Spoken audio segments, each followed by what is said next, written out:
আজ থেকে সর্বাত্মক অসহযোগ আন্দোলন।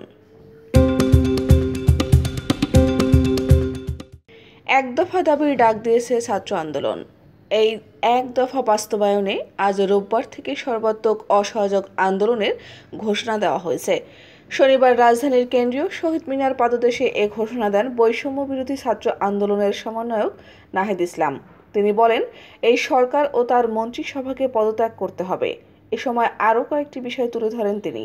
সেগুলো হলো, ছাত্র নাগরিক অভ্যুত্থানের মধ্য দিয়ে একটি নতুন বাংলাদেশ গঠন করা হবে, যেখানে সাম্য, ন্যায় বিচার ও মানবিক মর্যাদা প্রতিষ্ঠিত হবে। এমন রাজনৈতিক বন্দোবস্ত করা হবে যাতে বাংলাদেশে আর কখনোই স্বৈরতন্ত্র ও ফ্যাসিবাদ ফিরে আসতে না পারে। অনির্দিষ্টকালের জন্য সর্বাত্মক অসহযোগ আন্দোলন চলবে। রোববার সকল জেলা, উপজেলা, পাড়ায়, মহল্লায় বিক্ষোভ ও গণ অবস্থান কর্মসূচি পালিত হবে। সকল খুনের বিচার এবং সকল রাজবন্দীকে মুক্ত করা হবে। সকল ক্যাম্পাস ও হল খুলে দেওয়ার সময়সীমা 24 ঘন্টা।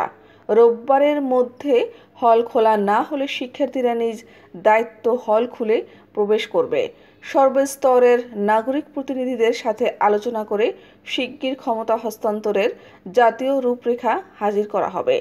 বৈষম্য বিরোধী ছাত্র আন্দোলনের নেতৃত্বে সর্বদলীয় ছাত্র সংগ্রাম পরিষদ ও দল, মত, ধর্ম, বর্ণ নির্বিশেষে সর্বস্তরের নাগরিকদের নিয়ে জাতীয় সংগ্রাম পরিষদ গঠন করা হবে।